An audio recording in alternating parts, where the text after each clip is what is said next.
Welcome everyone. We still have people joining and we'll continue like that for the next couple of minutes. But I will start welcoming you all. Welcome to this second session of our series of online co-production case studies organized by the Creative Europe desk. Today we're going to be focusing on an animation case study. It's much more fun and exciting because we are doing it in collaboration with our colleagues from Ireland, with the Creative Europe desk Ireland. Every time we have Irish speakers, Irish producers joining our events, I have the feeling there is a very exciting one, and it always is very open. They give a lot of practical information and it's fun. So I look forward to this session very much. My colleague from the Creative Europe desk in Ireland, Orla, will be guiding you, will be your MC and your moderator today, and probably is less clumsy than I am with the camera. But before handing over to her, I'll just do a short message for those listening from the UK and a couple of housekeeping technical bits.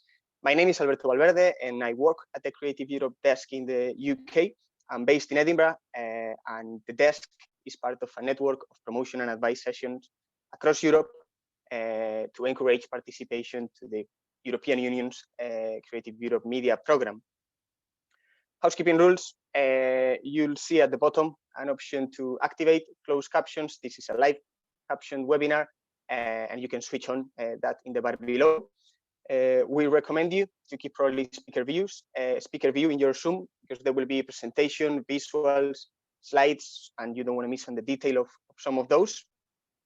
You can write your questions in the Q&A section rather than the chat. Put your questions in the Q&A option, and we will be selecting and asking those to the panel afterwards. For those listening from the UK, you probably know already, UK government has decided not to continue participating in Creative Europe.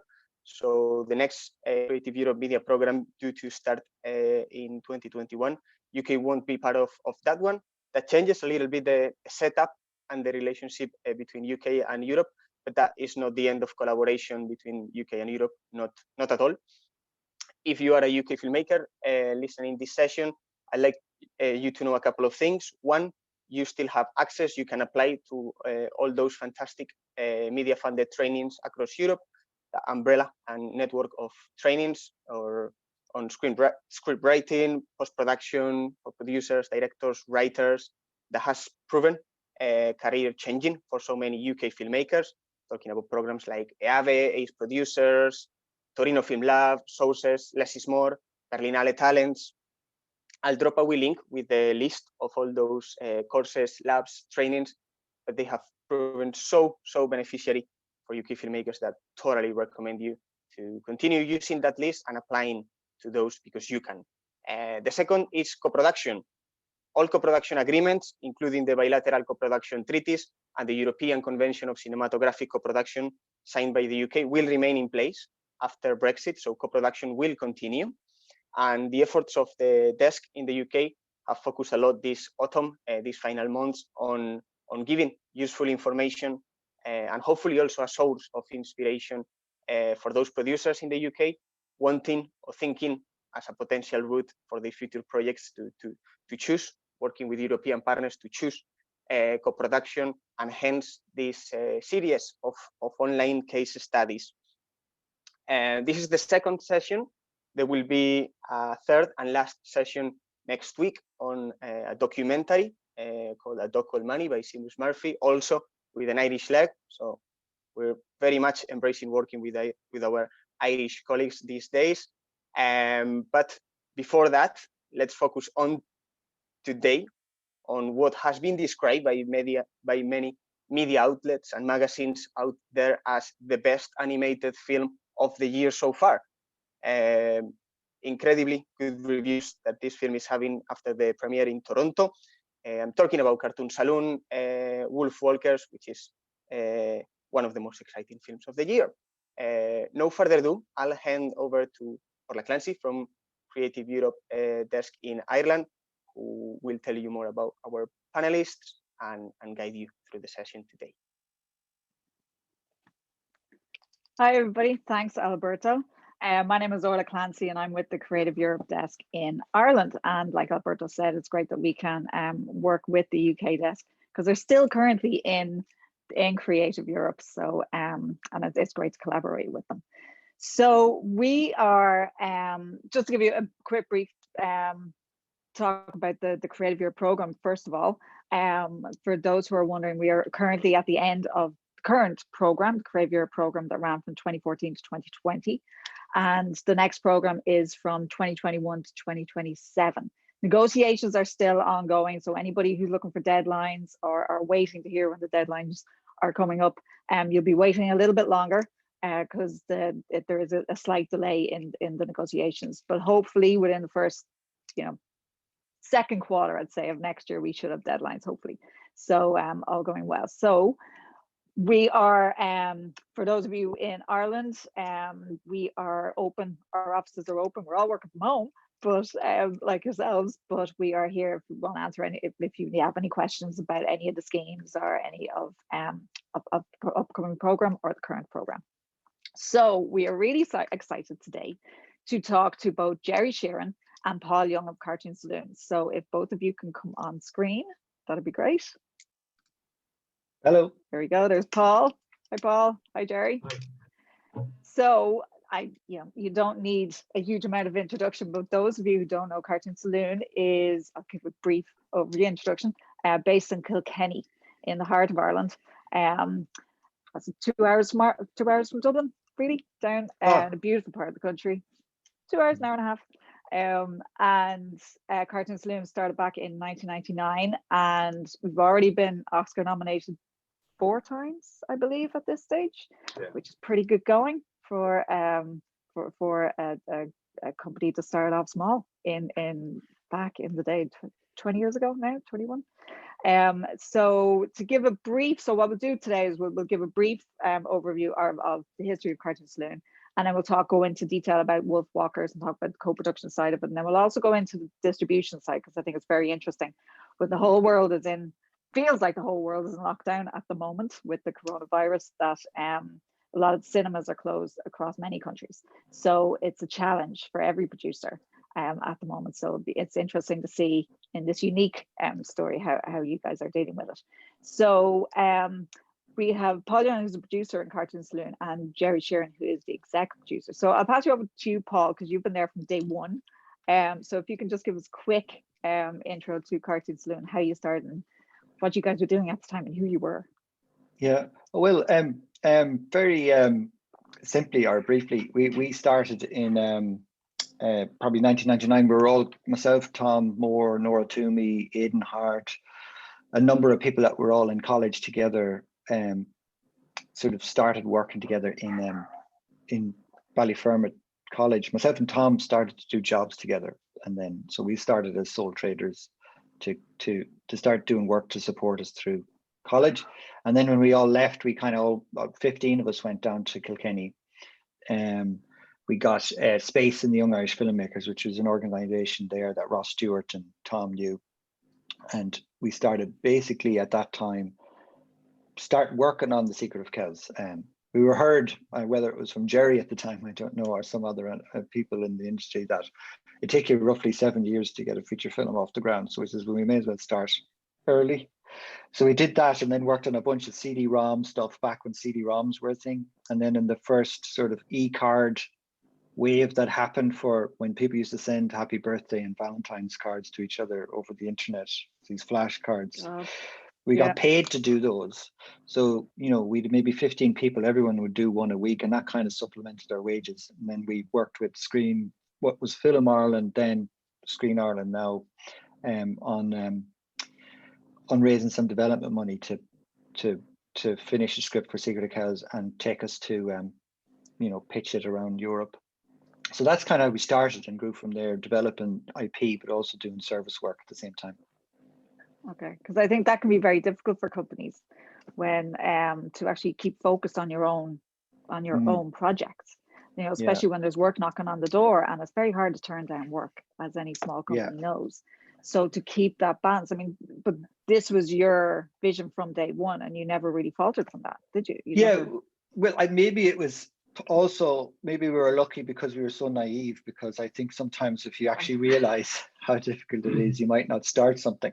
But because we just sort of jumped in the deep end, and on good advice from, at the time, there was people like Brown Bag were maybe 4 or 5 years doing it, so it wasn't like we were alone. But so the big studios at Saloon had gone. Gerry had a company that he worked in as well, Terraglyph, and they were doing co-productions. So we had a few people we could ask advice from. And so I think one of the first things Gerry said was just go to MIPCOM and keep showing up. And Gerry gave me a big catalog MIPCOM book, and I went there to try to get work. And I realized you have to meet people about 7 times before they'll trust that you're a real thing, and they'll give you work. And Cosgrove Hall was one of our first jobs. We did work for them, and we did work on some feature films from Spain. And so we started to pick up work like that. But we also then started to try to figure out, well, how do you raise money for a feature? And cartoon movie was something I think Gerry again advised we go to. And we went to cartoon movie to pitch Secret of Kells, probably in 2001 or thereabouts. And I met Didier Brunet, or the co-producer, literally on the bus from the airport, and asked him to come to the pitch after overhearing. I was overhearing, listening they were saying they needed a studio to animate all the cyclists from Belleville Rendezvous. And I just interjected and says, well, we could do it maybe in Ireland, and then can you come to our pitch? So it was really, and then we pitched there, and Didier after lunch says, yeah, I'd like to co-produce the movie. And it was really great because at the time, that was the one French producer, and I only discovered the sort of short films he'd done and the work he did, Kirikou and the Sorceress, which kind of really launched European animation in a big way, because it was a very successful European film, which wouldn't have been well known in the US or anyways, but it was massive in France and Northern Africa and across Europe, and did very well. And so he was actually perfect person really, and knew a lot. But it still took us 5 years after that meeting to get the film really going, because he was still in the middle of other film. But then, what was great was with something like cartoon movie, we were pitching against a French film that was already completed, so we had very few people in our pitch.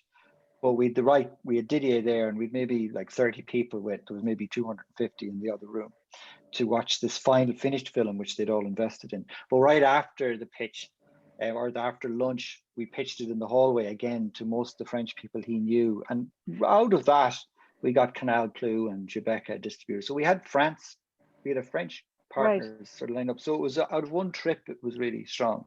But then it was repeated. Then we knew we could go back and talk to those people again. And you knew what worked. And I mean, I suppose that's what, something we'll talk about is the importance of cartoon movie, and especially those smaller markets as opposed to Cannes or MIPCOM, where it's very hard to meet people. Like the fact you met them on a bus, if you got the taxi, it'd be a different story, and you were able to pitch in the hallway. That's very difficult at the moment. Because the cartoon movie and cartoon forum are organized, I'd say, like other kind of pitching events. They're very, it's a very committed crowd to animation movies, and it's really well organized. You'd get bussed, everybody gets bussed, and you usually fly in the same planes depending on where you're coming from, and so everybody's kept well together, and so it's very easy to socialize and be. Whereas MIPCOM is like you dive into that giant building and you're trying to figure out who you need to talk to. And that's a lot longer in the TV side. But then Cartoon Forum kind of does that kind of trick for you too. Okay, so then that Secret of Kells and Kells went on to become Oscar nominated, which is pretty amazing. And then Gerry, you came on board. So when did you come on board? You came on in 2012, just when I think the finance for Sound of the Sea was just coming together.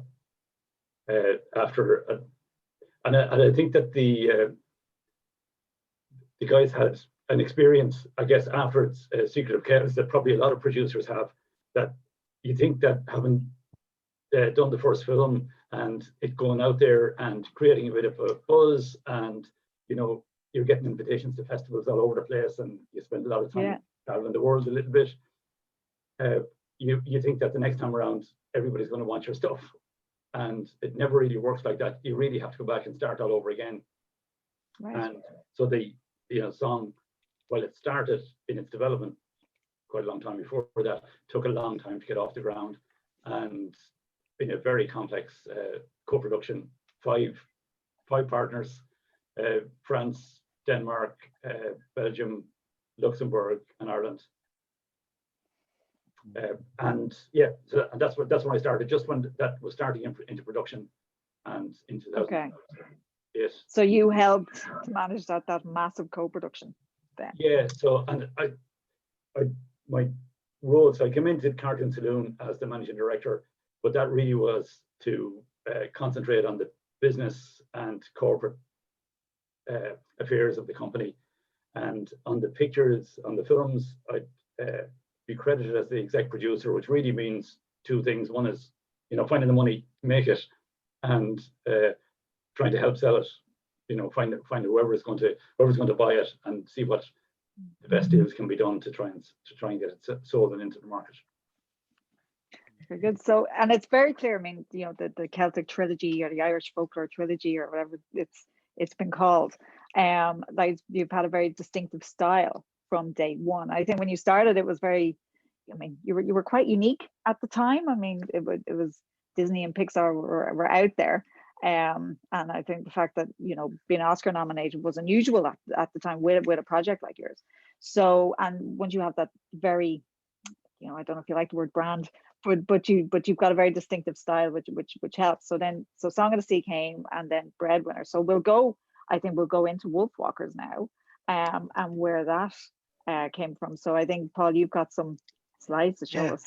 Yeah. Well, I have slides here, and what I'll do is we'll talk about the timeline a little bit, but Yeah. I think the first thing that happened was, what I might show first is the pitch book, because that's the first thing we sort of created, and then let me see if I can get that open and available. So you created this back in 2013. Yeah, it was like the pitch book was kind of created in 2013. I think you're seeing that, are you? Yeah. Yeah, we are indeed. I'll try to go to full screen. Maybe a little bit after 2013. Yeah. Okay. So we would create something like this. So Tom started working with a writer, Will Collins, and who. We're on a blank screen there, Paul. Oh, I beg your pardon. Is that? Oh, I'll stop. I'll try that again. I've tried to go full screen, but I'll go back. Joys of technology. The joys of tech. It's hard. I've got two bloody screens here, which is a problem. Now, I'll go back to start. Yeah, Tom was like looking for a writer to work with, and actually through Screen Ireland, a young writer that had done a film called My Brothers, or The Brothers, was sort of a known sort of new writer. And Tom and him met up, and they were perfectly aligned, really creatively, I think, and started to work on Song of the Sea. But now, so they continued this relationship into Wolfwalkers. So Ross and Tom, in an interesting way, on how you come up with an idea, they had heard from, I think it might have been one of the Pixar guys, not Brad Bird, but somebody there talking about when they really just wanted to do something together, but they had no concrete idea.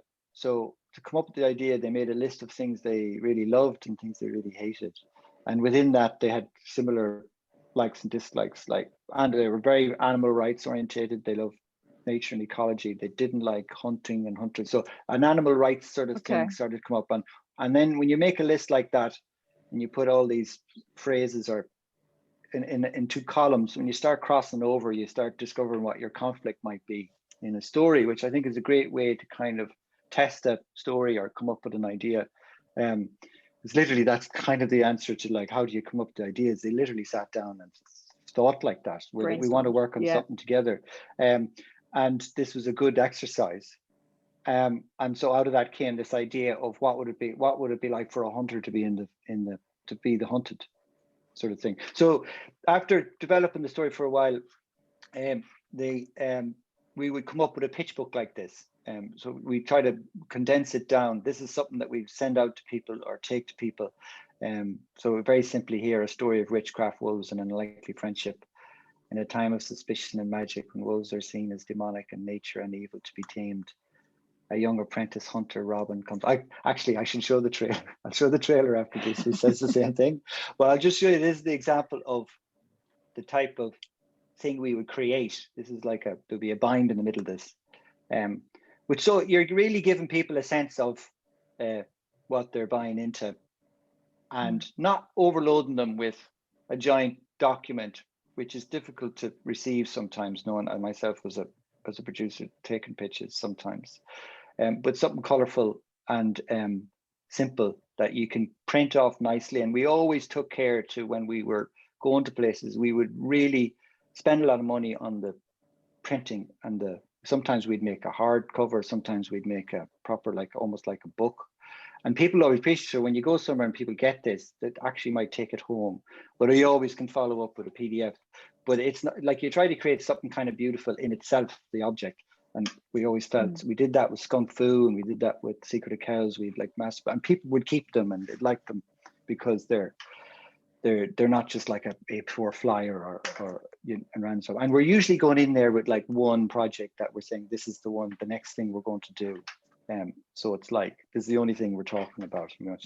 So you're very focused at that time. Yeah, and I think what happens is people, I mean, we obviously have gone and we'll have different things, but we're usually trying to pitch one thing at a certain period or another. With TV series, we might have 2 to 3 that are ready to show as booklets, but we're focused on them rather than like a massive tome stuff.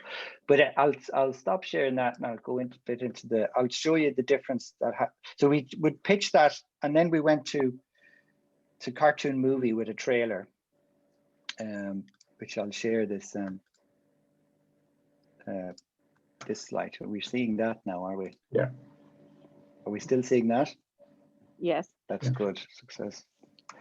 That's the kind of timeline there, where 2013 was the concept script, and then we went to cartoon movie in 2017. But before that, we started to gather finance, Gerry, around this time. I think we had development money, and we had Creative Europe save funding out of this, and we were getting more into it. We had a few drafts done of the script. Actually, by the time we got to cartoon movie, we kind of had a lot of the finance in place, I would say. Okay.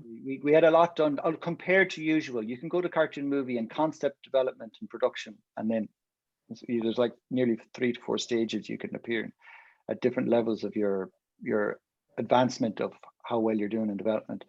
But we made these trailers, and it'll give you these trailers might give you an idea of the different, how it progressed. This would have been the first one we did.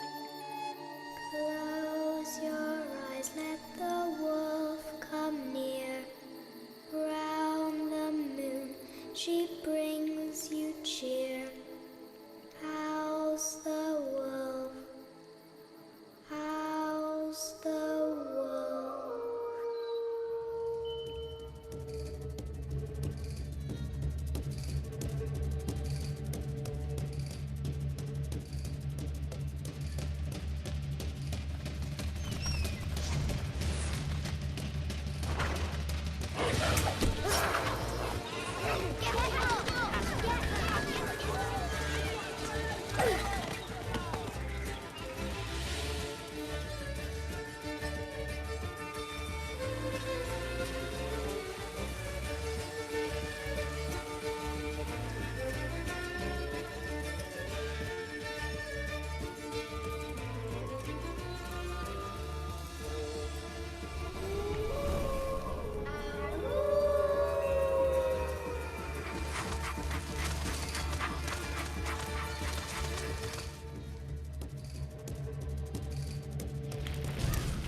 Haunting. It's excellent. Yeah. I mean, so that was by 2017. So in those 4 years, really, you had spent that time, working on Yeah. this. It had taken really 4 years to get to that point. Yeah. Yeah. So Okay. then it had done 2013 we started, but 2017 we were pitching a cartoon movie, but we'd done a great deal of work in the financing before that. We kind of were able to go back to Luxembourg, partners in Luxembourg, our Studio 352 and Melusine, and we went and teamed up again with our old friend Didier from Secret of Kells days, with a new company, Folivari, which did a small amount of work in France, and because Bruno was in France as well. And we found a partner in China that Gerry could talk about as well. Maybe after this we can talk more about the financing. But then we also, so you see, we tried to create a sort of trailer that sort of told the story, showed a little bit, and it kind of gave you a brief synopsis of with text. And then we did a kind of we also did a behind the scenes type, give people a sense of, it is set in Kilkenny, the film, and this sort of helped us tell people a little bit about where we're from.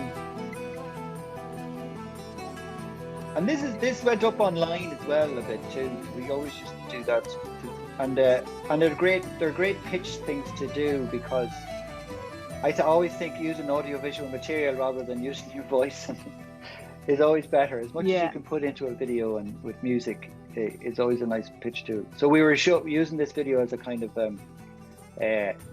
showing a bit of the artwork that was being developed, how it was developed. And the inspiration was all on your doorstep as well, which helped. Yeah. It was set in Kilkenny at a time when Cromwell was here from the UK. We call him the Lord Protector. So we had that sort of contrast between a rigid life for Robin inside the castle walls, which we can see the designs are very rigid and square, all the art directions. And then when she's out in the nature, it's more beautiful and free. So the visual language is really telling the story too. And we want to give people a sense of also, handcrafted and rustling and paint. Lots of different concepts, designs here.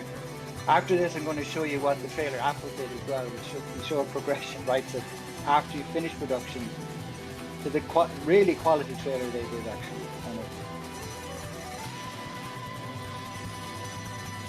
That's our studio in the Maltings in Kilkenny.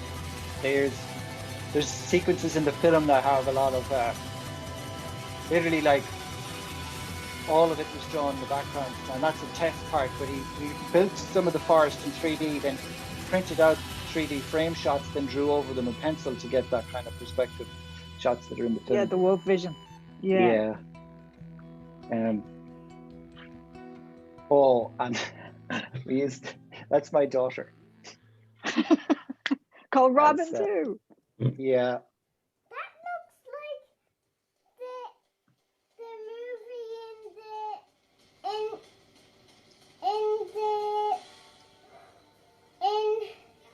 the daddy in Song of the Sea. Oh, it does. Yeah, just so we're saying. She can make the link. She can make the link. Maybe it's others too. So then that worked. We used that in cartoon movie, and then we went into production in, I guess, September 2017, Gerry, wouldn't it? Yeah, that's right. Yeah. And the final co-production is done. And well, just to give you, while I'm doing the trailers, I'll show you what Apple did. So this is the final version of the movie and one of the teaser trailers for Apple. Maybe I'll go straight to the final one here. This is what they created in this final film. Wolf, wolf, hunt them far and yonder. The forest is brimming with wolves. It's my job to hunt them down, not yours. But we could hunt them together. Wolves, bears, dragons even.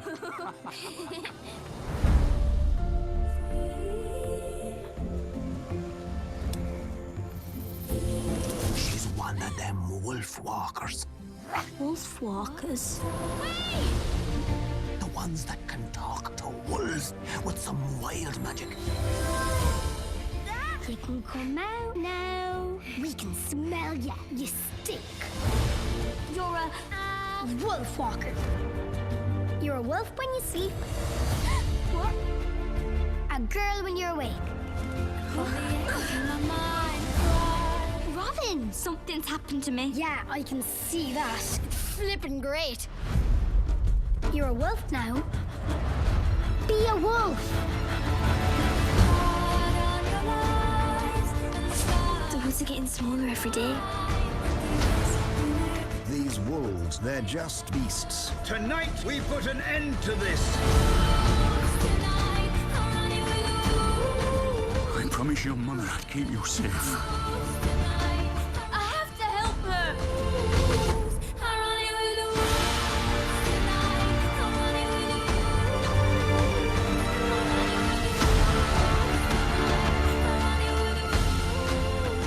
You have to leave.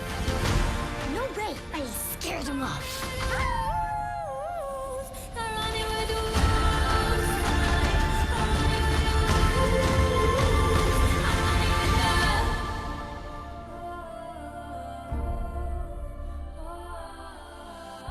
Could do another round of applause here. Should be a standing Oh, ovation.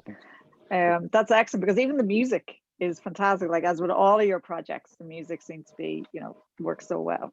It helps, which is great.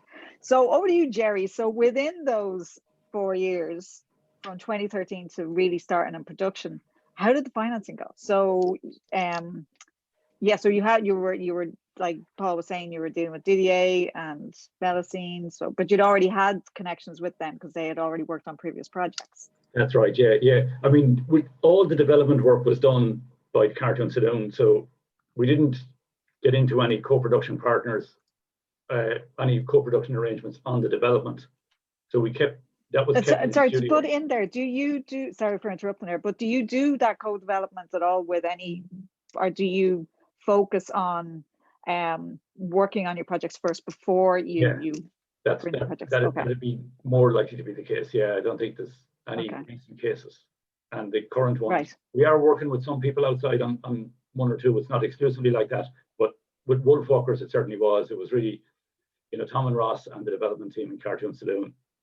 And probably in the 6 months prior to it going to Cartoon Forum, we would have been meeting with, because we're at the same events all the time, you know, either Annecy or Cartoon Forum or Cartoon Movie, and meeting, you know, Stefan from Melusine or Didier, and talking about, you know, where it works and how the co-production might work, because you know the type of things you're looking for when everybody's not waiting there. Our partners are not waiting there for us to come out with the next project, you know, which is like one every 5 years or something, you know. Yeah. That's it. And we're ready for you now, you know. It depends on, you know, what they're doing, what their availability is, what type of work that, how the work is going to break down, and what in particular is needed for it.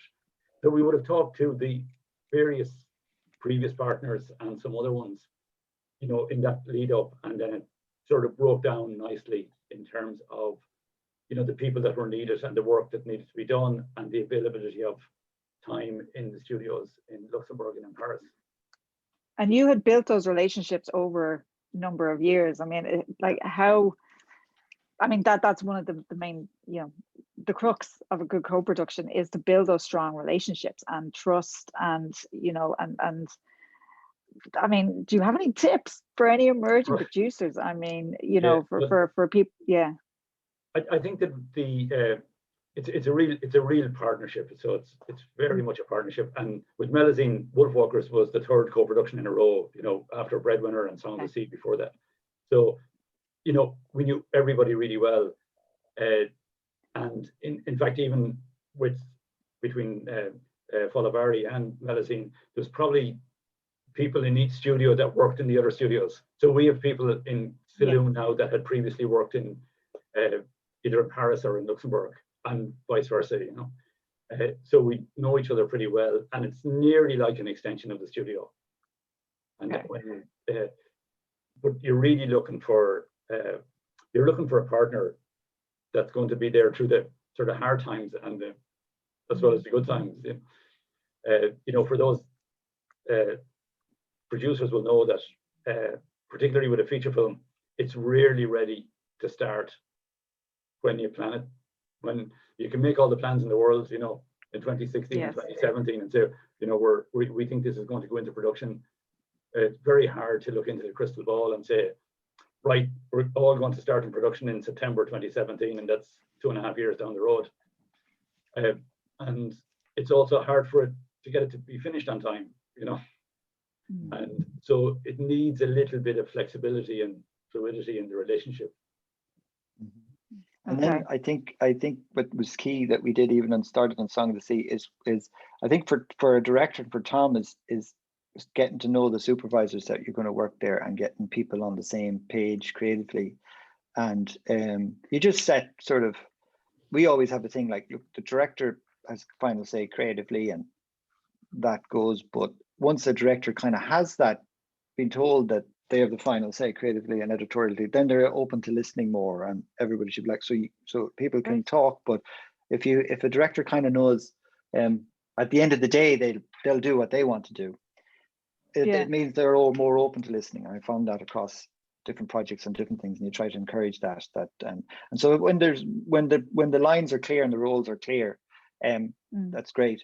And same when we've co-produced, when the director's overseas, we're like, it's their project. We'll input where we need, but they can take it or leave it. But you kind of want to have like what I realized with Didier when I first met him is just seeing the films he'd made before and realizing he has got the similar taste to mine. And that was quite like having similar taste and not going into something and realizing they think this is a different film. It's completely different, not the same film we're making. So you have to kind of know, it's very creative, like you, and that'll make it easier. And rely on, well, I definitely relied at that time on Didier's experience of producing. So when it came to financing, he kind of knew where we can find the money and then got help. And then also what we do is the supervisors from the other studio might spend time in our studio. On Song of the Sea, we all went to Sligo to stay in, I can't remember what the name of the castle was, but we got a great deal to go and spend a week or a few days and look at and go out and paint together and spend a lot of time together. We couldn't do that now, but we were able to spend it with the Luxembourg team. So the background supervisors came with his team and spent a lot of time eating and talking together and looking at the scenery in Sligo. And then the supervisor stayed for a couple of weeks and went back to his team.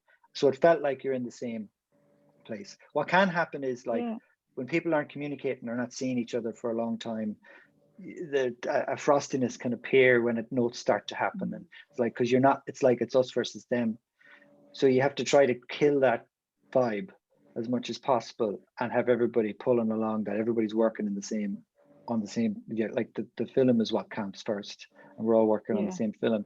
And that also means the director traveling there regularly and being with the crew in those different places. And so by the time we've done that, by the time we got to Wolfwalkers, there was a real shorthand between a lot of people, so that was reasonably easy. So it really is like a relationship, a normal relationship. It's all about communication. Yeah. And then building that relationship and that trust. And then the schedules can be tricky though, and budgets can be tricky, and that's always a big. And Gerry knows more about that, but like trying to get schedules to line up, get people things done in time, and that can cause different tension countries when like work differently.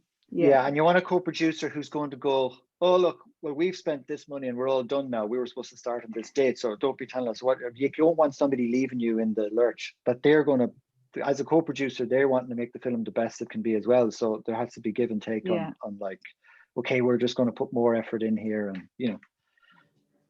Yeah. So there's two big aspects to it. Sorry, along with the schedule and the production and the resources and the creative, between the studios, you're at the same time you have to build a finance plan. So everybody has to bring money to the table. Generally, that involves applications to local funds. Some of those can take 3 months. Some of them can take 6 months. Some of them can take 12 months. And they're often competitive. So there's no guarantee going into it that the result is going to be the right one. So it's about building the finance plan and knowing that your partner can commit to a particular amount of money coming from France or coming from Luxembourg or coming from wherever it might come from, and that's going to be there And generally that process, we found that process from the time we started off, it really takes a year to do all of that, to manage through those applications. If anybody has a Euromage experience, for instance, they'll know that's not a quick response. Involves a lot, 6 months plus, and then turning those contracts into cash, and having some cash flow, particularly for an animated film that's going to be in production for 2 years. That's all, and an extra complexity, I guess, on it. I suppose during that time, I mean, there was so much development in this type of animation anyway, and in this film, that this was all going on in the background at the same time while you were gathering financing. Yeah. And that's where I think we tag team pretty well in terms of the split of roles that we have. So we're doing these things all at the same time, Yeah. And then I think another big challenge is because we're just I'm keeping my eye on the timeline here, which is interesting. But one of the big lessons we learned after Secret of Cows and doing Skunk Fu at the same time, we fell into a big black hole after doing these 2 major projects, going from 15 to maybe 75 people, 80 people in the studio, and then finishing both and falling into a black hole of nothing because we had no projects lined up. Right. So then the key thing we discovered was that you kind of need to have 3 projects going in production. Overlapping. Yeah, so if you've got one here and one suddenly stops and you've got this gap, you start to lose crew, and we hate losing crew. The people that we've been training and like working with, and then we've nothing for them. And then you're either faced with going back into service work, which we had to do, or you have big enough slate things moving along that you can have another one going so people can fall into that. So you're retaining all the crew. So we had time. What was good about Wolfwalkers is that Breadwinner was, as Breadwinner, like pre-production people were finishing, we were able to take some of those pre-production people and put them into work in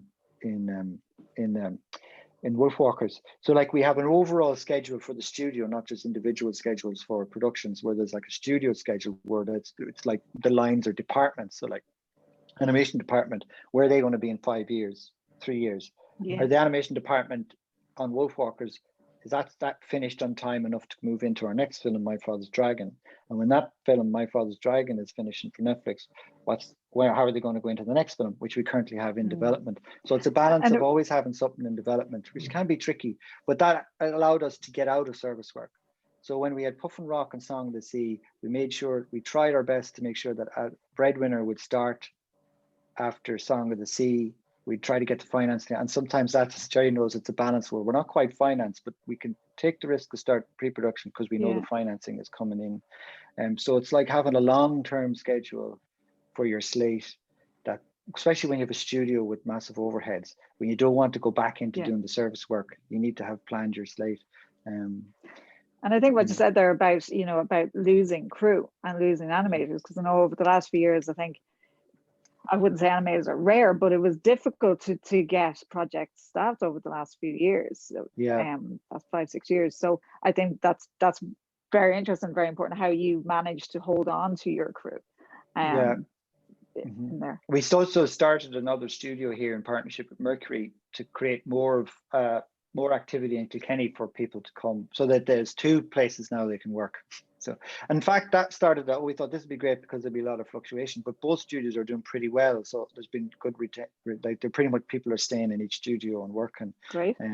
But also Ireland has just grown so much in animation, which is great. So there's more and more animators. We were always pooling from Europe anyway, due to the co-productions, but because the talent in France and all over Europe was amazing and helping bringing that in, and that helped. We've much more Irish crew than we did back in the day because there's far more people and working consistently and training and learning. That's great. So so then the production. So when is HIT production went in September 2017. And you had you were set up with Melusine at that stage. And with Wolfwalkers in France. Wolfwalkers, and so you're financed. So how long then to the production? I suppose we're in 2020 now, so it really took 3 years. And then of course you hit March 2020, and with lockdown, and you weren't quite finished, or were you? What stage were you at that well, stage? Well, in 2018, then a key thing happened. We commenced in full production 2020 with our Chinese equity partners for distribution, but we still needed a bit more. We were hoping to get as pre-sales. We'd started, but I think and then Breadwinner got nominated for an Oscar in 2018, and we went over in February, March, and that's when we went in to actually pitch to Apple, Tara Sorensen, who used to be in Amazon, and we'd done a service gig for Amazon called Pete the Cat through Swampy Marsh Productions or Surfer Jack, who's Swampy Marsh, the guy who did Phineas and Ferb, the series. He was a fan of ours and friend, and we got the job, which was a good job for us to do, which is they did the boards in LA and the voices. We then did the whole production for Amazon. So we got to know Tara there, Sorensen, who then was interested in Wolfwalkers and trying to get it through as an Amazon film but that never went anywhere. And then she moved to Apple. So we went in assuming to picture a TV series, which we did. And then she asked, well, what about Wolfwalkers? This is when we were there for the week for that. So it's always a great time to go and pitch people, is when you're there over for the Oscars. It's a lot of, all the doors open. Yes, when you get nominated for an Oscar, it's a good time to go. Yeah, you can get in. Everybody make note. So when you get nominated for an Oscar, it's a good time to go. But we, at the same time, we kind of knew we had relationships built up for years, so we were seeing people we kind of knew as well, so we were pitching our TV series. She asked about Wolfwalkers, and I sort of says, well, can you buy feature films? And she went, oh, I don't know, I'll ask. So the next day she says, it turns out I can buy feature films, and I'd like to. So then that negotiation started for Apple to take it on as one of their, to go on to their Apple TV Plus as an original, as a kind of Apple original, like their first animated feature. So that, when Apple came on, did they have a lot of say in the final project? I mean, it's supposed to be an Apple original film. I mean, did they like even creatively, or did they? Not really. They came over. Tara and Matt came over when we had Animatic ready, and they said, and they had some questions about the Animatic, but it was pretty good. They're really good because it was clear, like, you know, this is already in production, and it was and it was pretty clear it was going to be Tom's film and Ross's. So they listened, and we took maybe 2 notes. It was all it was. It was just a comment on things which actually were fine, nothing major, and so they were happy for us just to make it. And great. So you have they were dealt happy with the film. Yeah. So that's where it's leading into now, is into the distribution. So you finished production, and you know, we'll talk about the festivals and the amazing reviews in a few minutes. But just going back to the streamers, I mean, you have experience with Netflix, Amazon, and Apple now, the 3 main ones. But your Netflix experience went back to Puff and Rock. Puff and Rock, yeah, and both Song of the Sea and The Breadwinner also, went out on the streamers eventually after their theatrical run. Song of the Sea went to Amazon Prime first in the US, and The Breadwinner went to Netflix. Right. So we had a good relationship there. All right. Yeah. Okay. So, and you've had good relationships a lot, I suppose, when you were with Amazon, and then you knew Tara, and it just naturally went into Apple. So it's not as if you were dealing with these huge conglomerates. You were dealing with people at the end of the day. You had made these relationships already. Yeah. Okay. I'd say they're, Paul probably confirmed this as well, but the SVOD, they're a different group of people to deal with than the traditional studios, than pitching to Warner Feature or Sony Picture Classics or any of the other. They make decisions much. They're quicker. Their contracts are, it's a slim volume of, might be 10 or 12 pages. That's readable English. Right.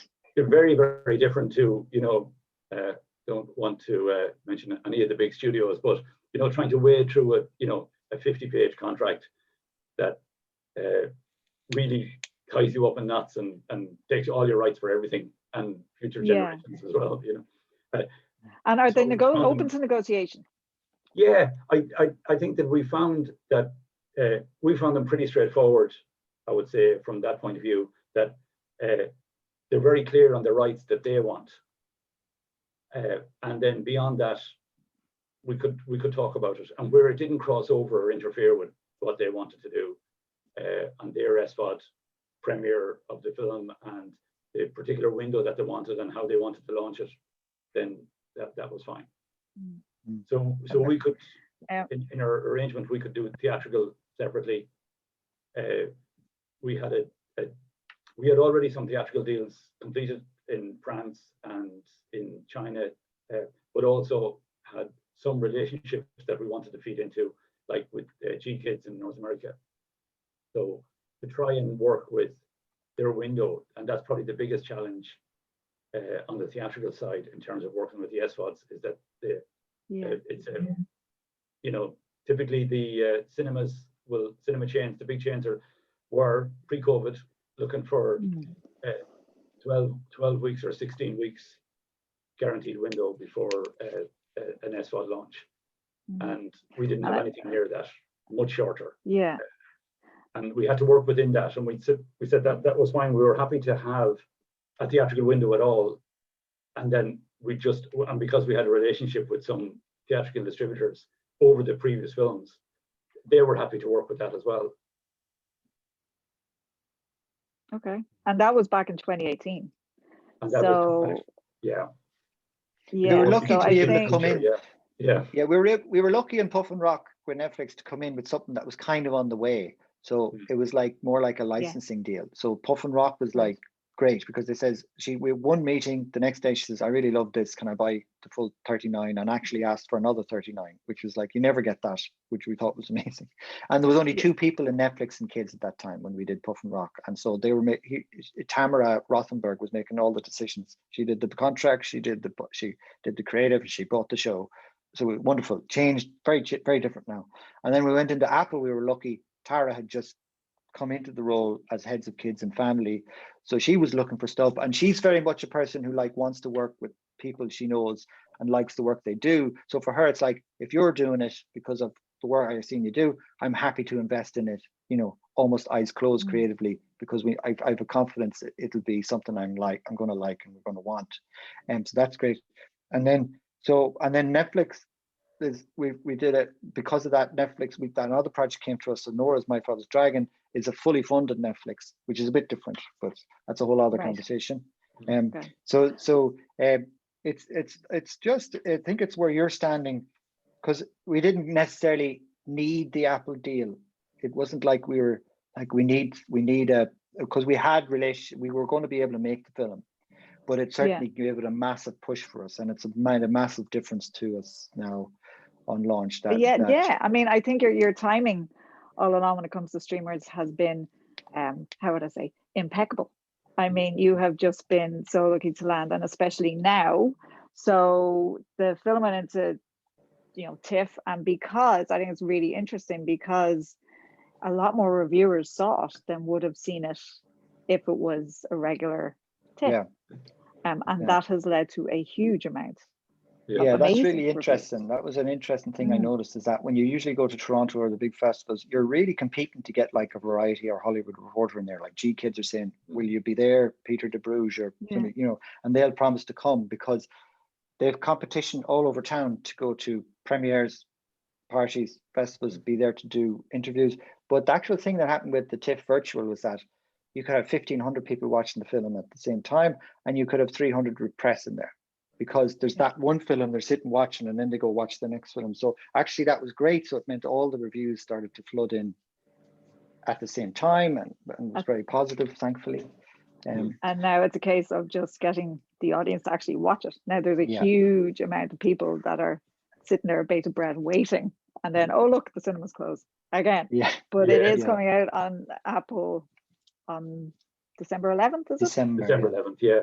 I mean, we were really heartbroken for the distributors, because distributors work so hard and take a big risk to try and to take the film in the first place. And for us, we were persuading them to take the film in a short window, even though they were hoping that the film would continue on even after the Apple launch in the cinema. And chances are it will. I mean, when the theaters open back up, there's not a huge amount of content out there. So I'm sure there will be there's a big backlog as well. you know, we were to open last weekend in Ireland, and obviously it got shut down. We opened in the UK, and it was to go wide this weekend, and it's shut down. 250 screens. We're in the US. It's hard to know. You know, some places are open, some places are shut. Belgium looked like it's going to be locked down. Hoycore, who are a distributor in France, they're unsure now. They were going to release. In fact, they're going to release after the Apple launch. Right. So they weren't afraid of it at all. They weren't afraid of the Apple launch at all. Interesting, yeah. With them.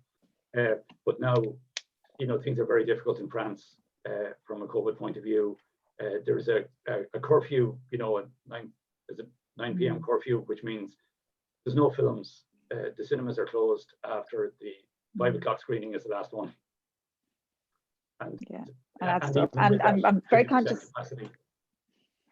Yes, yeah, of course. So, but it's interesting that they were willing to open in theaters following the Apple's release, which is interesting. But actually, just before we leave there, I have to give a big shout out to Mo and Motion Films, and you know, 2x2. Yes. Number one in the UK for the last 2 weeks. You know, so she just got out. Launch, which is brilliant. So it's a good time for Irish animation, which is good. European co-production as well with Luxembourg and Germany. Yeah. Exactly. Good shout out.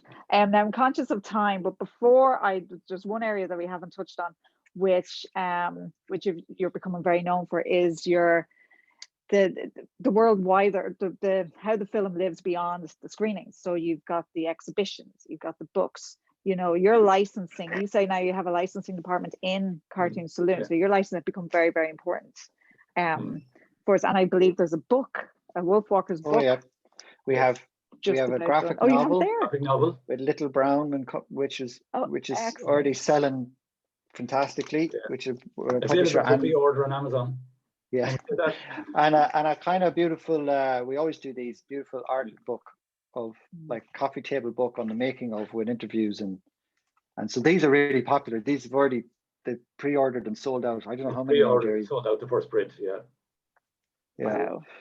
So and this has become very important for you. So yeah, we did. We have a licensing division and went to the London licensing show and had a stand for Wolfwalkers and everything in anticipation of and started doing deals. We have a Brian Tyrrell who's heading up our sort of consumer products, and he's been negotiating for like very ethical. It's all no plastic. No, it's very ethically sourced branding for pajamas, clothing, all that sort of stuff. Games, there's a jigsaw, there's a puzzle, there's a board game. So that's all very World interesting. Vision app as well. Yeah, well, there's loads of those things coming out on social media where you can do some amazing stuff coming out from a company called Buck that we met years ago, but are working with Apple on lots of things like that, online, like things like that. And I presume now every time that you look at a film that you are thinking of, like, you know, when Tom or Nora, when those first seeds of a film, that you're already thinking about licensing. That must be coming very early on how it's going to look, like how, you know, there's going to be books, how the exhibition is going to look. Is that going tandem in development? Yeah, I'd say more during production, given that the production schedules are so long, you know, that you can be a year into production and then seeing the, you know, we find going to the markets, going to those licensing markets, you know, there's a point that makes sense. So if you have something now that's coming next year, very hard to talk to somebody about something that's going to be around in 3 years' time, you know. Yes. And we're really not sure, you know, which outlet it's going to be on or where it's going to be shown. So generally it's the year before. So, but then because the schedules are so long, we would have a lot of material to show off. So we'd have a lot of creative material, the base material, you know, to make samples from and to make everything look good. Yeah. Very good. So, well, thank you. I think there might be some questions coming up. I don't know if Alberta, but thank you both of you for that fascinating. And look at it, and best of luck with it. So, Alberta, over to you. Indeed, always thrilling to listen. If it's more creative development, artwork, presentations by Cartoon Saloon. Today more on the business or co-production side. And as you will imagine, some of the questions of the audience are around the Apple element. But I'll start with one of the last ones, which was more on something that we are maybe more concerned. It might sound like spamming the session, but not really. What the heck? Which media funding schemes supported Wolfwalkers and the other features? The development funds. I can answer that. Yeah. So single project development funding on Wolfwalkers, and we've also had a couple of slate funds from Creative Europe. So development has been very important for. Very important, yeah. It keeps you independent, not to have to sell something too early. If you can develop it all yourself first, then you can be in a strong position going into pitch. You don't need to give away too much. You're going in there showing people this is what the film is going to be. Then it stops so much conflicts and creative conversations. Okay.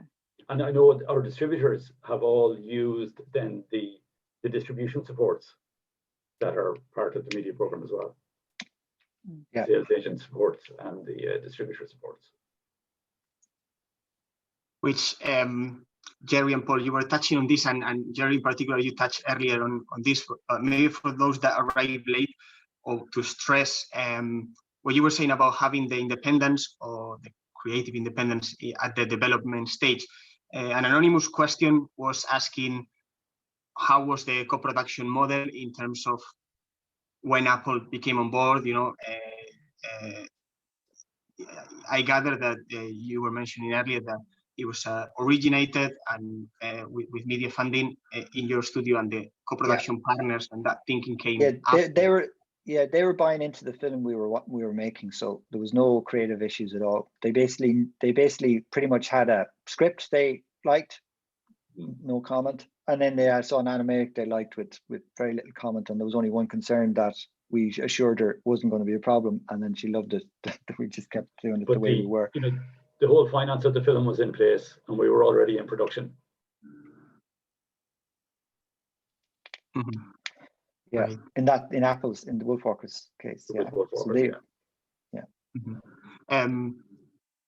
At what stage? I mean, we've been talking about that element of trusting partners and repeating with some of the partners like Didier and some of your partners. I guess it was a done deal, or you were thinking since the beginning that you will follow the same route as with The Secret of Kells, or at what moment you decide to go out and look for partners? Use Cartoon?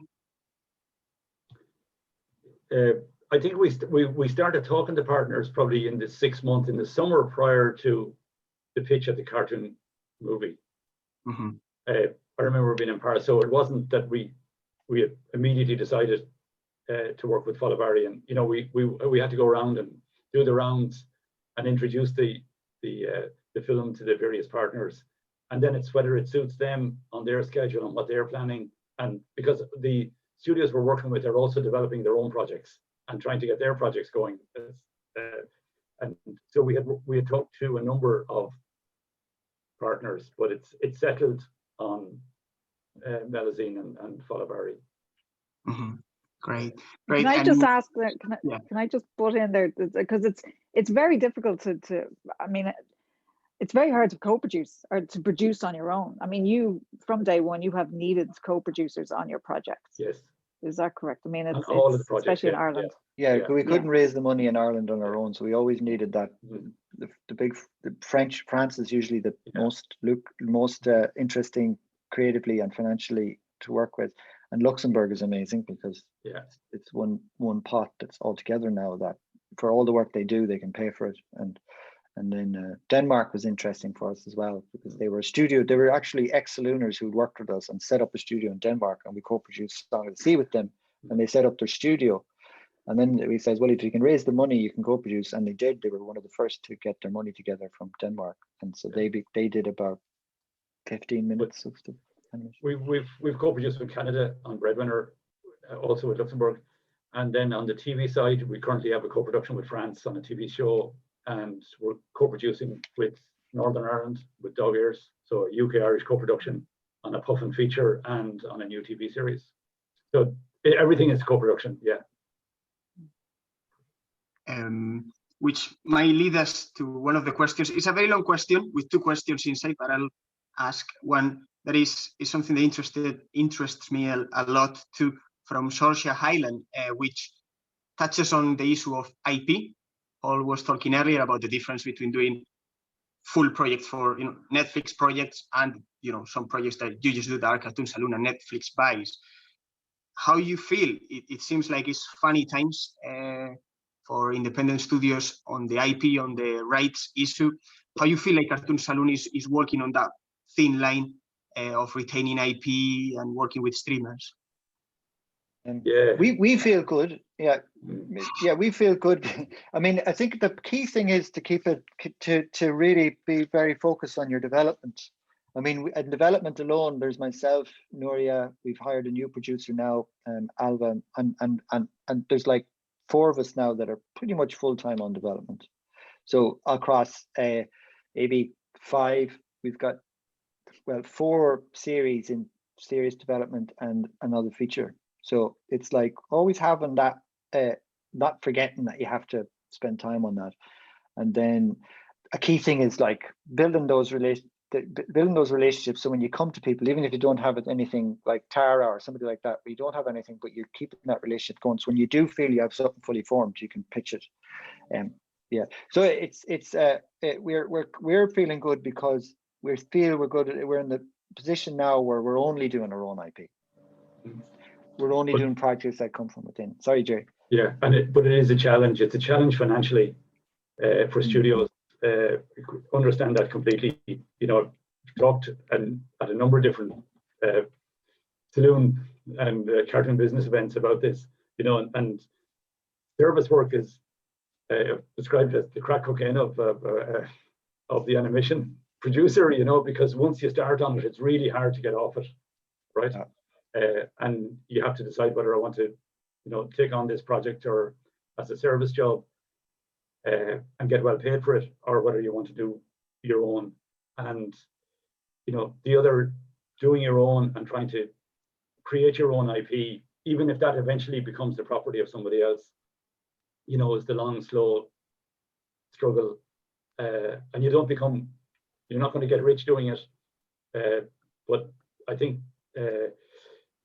there's a point where you have to decide on that balance. You need to keep, sometimes there's the pressure to keep the studio going, and it's hard to keep an animation studio on the road, hard to keep a crew in place, and you're trying to balance between the costs and development money that you have to do. It's a lot of self-investment. Yeah. Yeah. Which we will have another question about working with partners and territories from Tamsin Lyons, which is more is asking us about your experiences with Chinese partners and how that came together. I think that one is more for Gerry.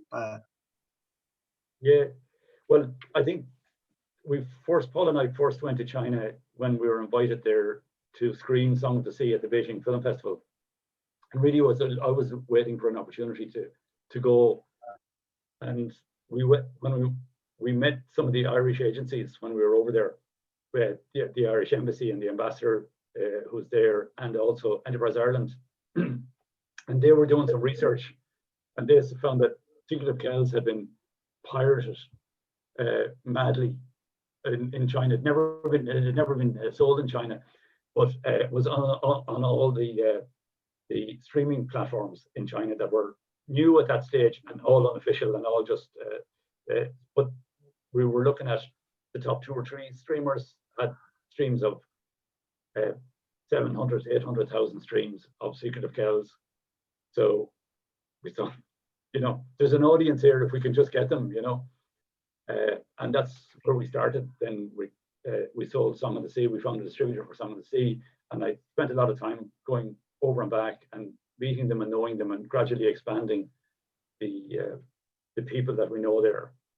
We sold Puff and Rock there, and it was a big hit on the Tencent streaming platform. and the partner there subsequently became a partner in the production of the Puffin Rock feature that we're doing. Then from the distributor for and also that another part of the same company was the distributor for the Breadwinner, and then we found a new partner for. But a lot of pitching around again. It wasn't in any way automatic. You know, we pitched the Wolfwalkers project to a number of different people, and we ended up with one, a media company from Shenzhen. But met them, and I would say anybody who's China's a bit more difficult than it was a couple of years ago. It's well, obviously travel is impossible now anyway. But even when it does reopen and you can go again, I'm not sure that there's the same sort of hugely positive sentiment from a business point of view towards China that there was a few years ago. So I think that it'll be more challenging in the future. Unless things, maybe with it, you know, change of head over in America, there might be a different international environment, you know, and less negativity around, and that might improve things again.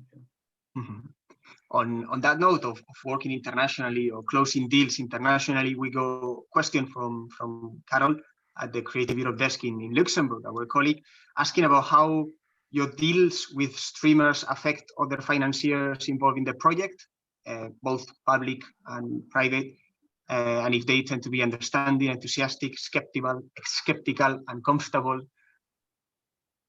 I think it's very good for them. You know, they're getting probably a better recoupment than they would get from traditional sources.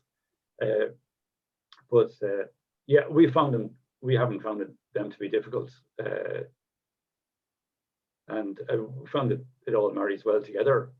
I don't know that there's any films been made from any that are being helped by any film fund that are not ending up somewhere on some streaming service eventually. So we're usually, and I think what they liked is we still had theatrical partners involved, and then we were just adding to the recoupment very early on so we were able to pay back our soft money and financial supports very early, very quickly, and they can see that almost before it's finished, which was rare enough before. You'd have to wait for the theatrical risk and the DVD risk, but being able to guarantee a sale, you know, a streaming sale. And I think with the national film funds, you know, there's theatrical is important, and preserving the theatrical has been the creative outlet for the film, and also film festivals. You know, that where it becomes a bit more, I think, important for the countries that their films are, you know, making an impression at some of the major film festivals. And I think that that's important culturally and itself of national pride in that. So I think that and we've never found any pushback from the SVODs when we make that argument to them, you know, that, you know, we would want always to be, you know, to try and have the film available for festivals. We, in particular, with Ireland, try to make the films available on the Irish Department of Foreign Affairs embassy circuit that do a series of, they have a circuit of nearly Irish film festivals that happen typically around the embassies around St. Patrick's Day every year, and we try to make all the films available for those. And I think they're important as well. So, but I don't find any pushback from once people accept that you're not jumping the gun on doing any, you know, where they want to have the premiere event and they want to control it at the very early stage. But, you know, distributors it wouldn't be any different to what distributors would want as well. Can I butt in here and ask a quick question? You're still working on TV series? Are you working with broadcasters across Europe? Yes. Or are you focusing at the moment? You're still working with broadcasters, and how have you found that? I mean, you're still working with streamers a lot too, but how are the broadcasters faring? Because it's a difficult time for them. Difficult, very, very difficult. Yeah. Very difficult time, yeah. So we, at the Dora Fandango show, which also came through the same development slate as Wolfwalkers. Yeah. It's internationally with Nickelodeon and RTE here in Ireland. And France Television. Television. So yeah, so we're still working with broadcasters, yeah. Okay. On that, maybe moving from there, we have a question on theatrical, or I think it's someone like many others out there hoping for a new opportunity to see the film in a big screen. We got someone saying if the distributors will be allowed to bring the film back to theaters, or it will just arrive through Apple TV and that's it. Yeah, it's probably unlikely that we'll do more. We had agreed with them where we were going to go theatrical, and they were countries where we had already had existing relationships or that were important for us. So it's, you know, France, Belgium, Holland, some Scandi countries, UK and Ireland, China, Japan, and US and Canada. So probably unlikely to be beyond those countries. At this stage. Mm-hmm. But you never know. Yeah, because we. Sorry, Orla, sorry. Because Secret of Kells got released in Japan 10 years after it was finished. Right. So who knows? Orla, you were gonna jump in? Yeah, no, I was just gonna ask. So, but there's going to be a theatrical release. Like it will still be in theaters after it's on Apple. Apple Yes. are okay Yes. with that. Yeah. Provided the cinemas are open. Yes. Yeah. Well, yes. Yeah. And we've got the chat, the Q&A section is getting really active at this stage. A lot of new questions, and particularly there are several questions on the Chinese front. How did the Chinese equity partners came on board, and what was the relationship like? We got someone else asking, could you elaborate on the equity investment you received from China? What were your obligations, and how was the deal done? So I would firstly say we've done a number of deals with Chinese distributors, rights buyers, and equity investors in the projects, and with each of them we've met them. So we've been there and met them and built up a relationship with them probably over a number of meetings. But you know, with Wolfwalkers, it wasn't a co-production. You know, they were a rights buyer for the China market, and they were also an investor in the film that would give them a share of whatever revenue was generated worldwide. Mm-hmm. So they were a cash investor into the production cost of the film. Mm-hmm.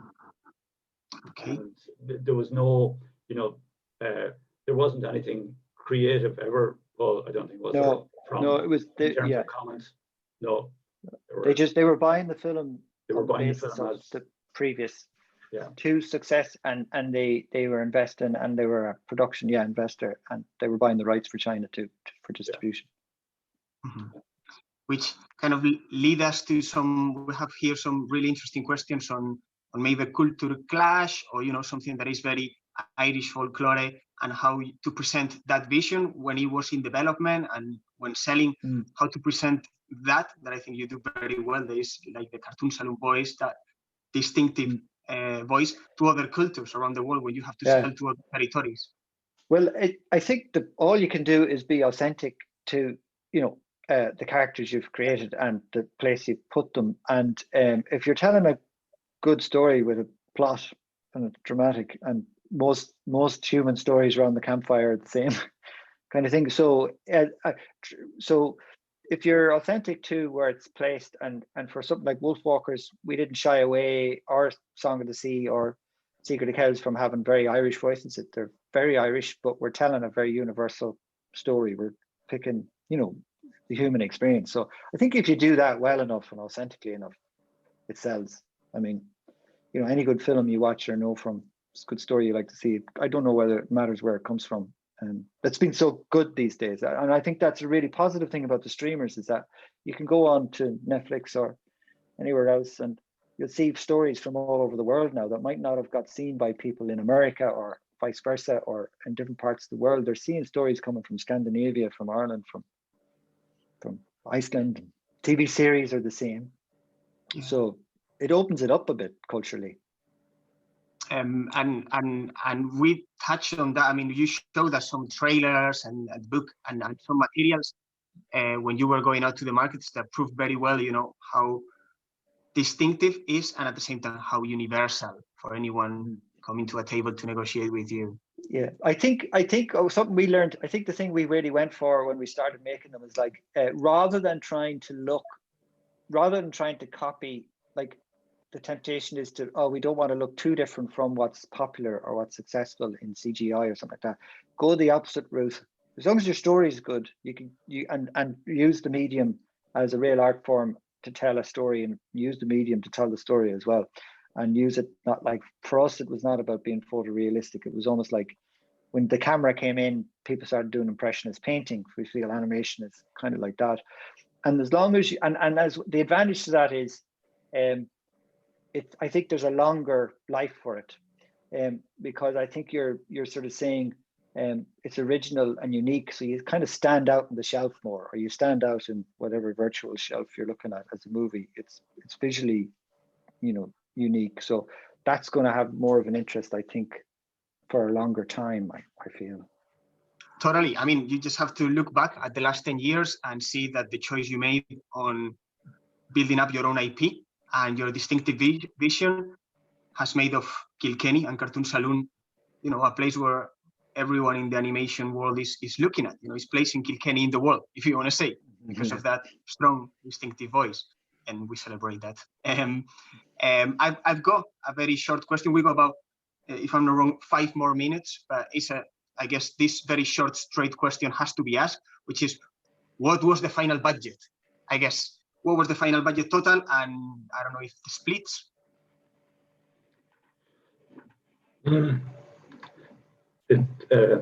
Or percentages, maybe. You don't have to be percentages.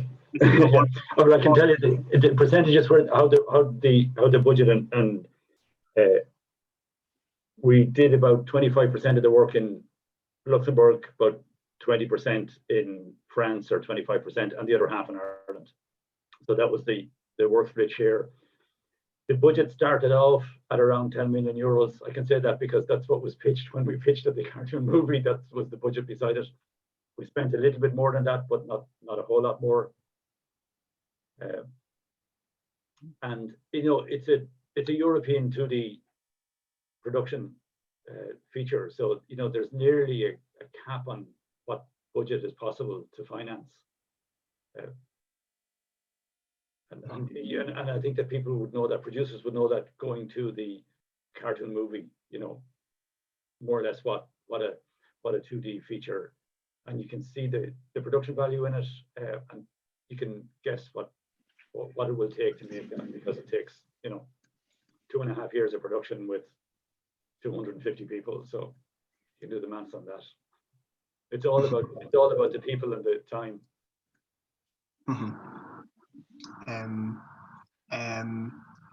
I've got here some very specific questions. Are you offering internship opportunities? Someone here looking to work with you?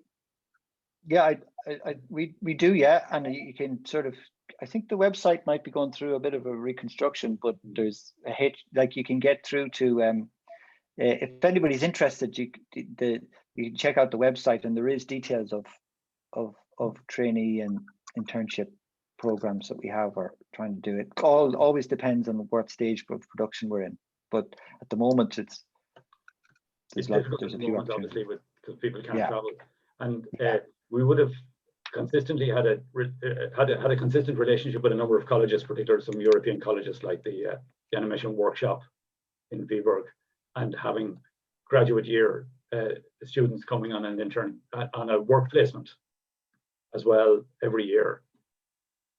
So. Yeah, I know well, and I know people that have been going through those internships, or ECA graduates here in Edinburgh that have gone there. So absolutely, I guess it feels like an open family. So go and check their opportunities online. Last questions, I want to squeeze it because what's happening in the world as well. Sosha, the second part of the question, was addressing some of the topics and the themes in your films, really focusing on cultural clash, on some of these unjust things that are happening in the world right now, and whether you're picking some of those universal stories on those topics, or it's just a coincidence. Well, I think it's so funny how it's been wonderful how Wolfwalkers has been interpreted for different people in so many different ways. But generally speaking, it started with Tom and Ross wanting to tell a story about the clash between nature and civilization. And so there's a few themes that were started for them about the destruction of nature. And coincidentally, it's deforestation and all that has come up very strongly. And actually, Tom has directed a short for Greenpeace, which is around the internet now, about deforestation and for industrial meat production.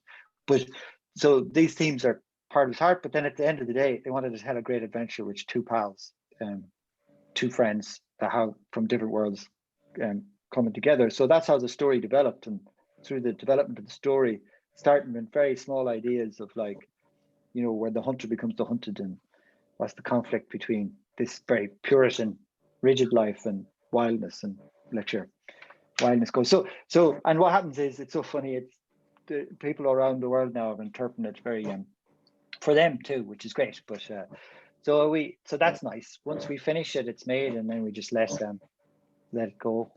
Then, so I think it's nice. There definitely is some themes in there that began with this creation of the story, that they wanted to have a story about this kind of conflict. All good stories have conflict, so conflict makes a good story.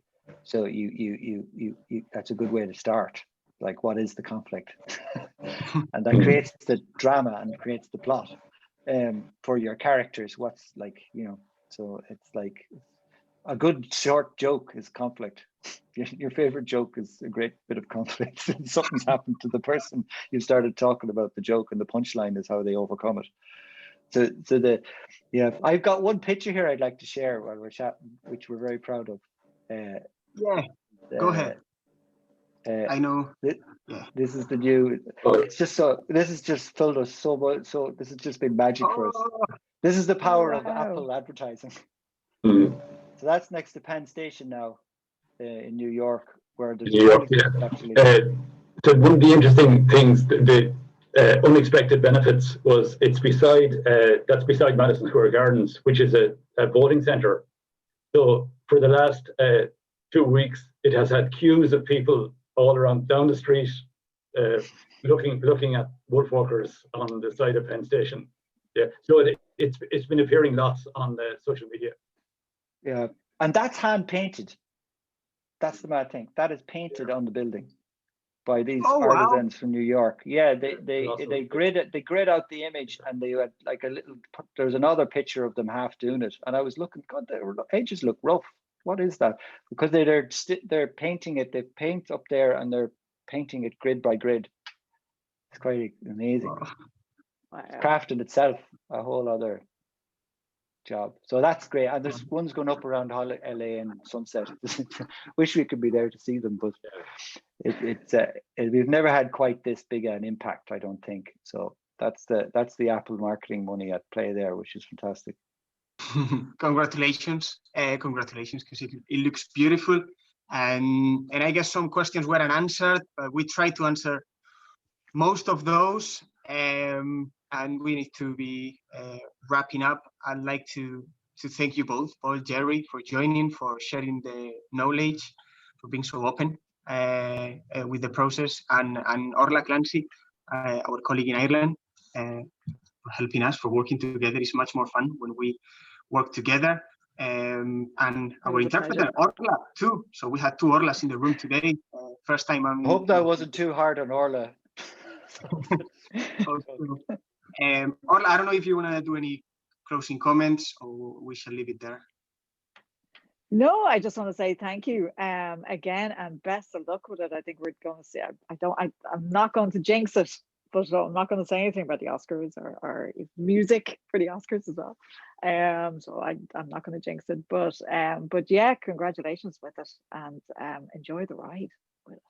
Thanks very much. And hopefully we'll all get to see it in a large screen, very soon. I think we're just going to say, as the last piece of advice, I would advise, film producers to to seek out the cartoon movie and go along, even go the year before you're going to pitch, to get a sense of observe there, and to continue to go back year after year and see what everybody else is doing, see how the standard of the pitches that are being made. From the time I was at the very first cartoon movie, it's a different world now. Yeah. But even virtually, it's important to still keep going, Virtually. keep turning up, keep joining those copy rooms, those coffee session rooms. So, Yeah. It certainly seems like it has helped so much in your early days, attending those, even before going to pitch a project. So everyone out there, follow Paul and Gerry's piece of advice. Thank you, everyone, for attending. Thank you, Paul, Gerry, for making such a beautiful films in the form, meaningful in the heart. It's great to have animated films out there like yours. Okay, thanks very much. Bye, everybody. Thanks a lot. Have a lovely day. Bye.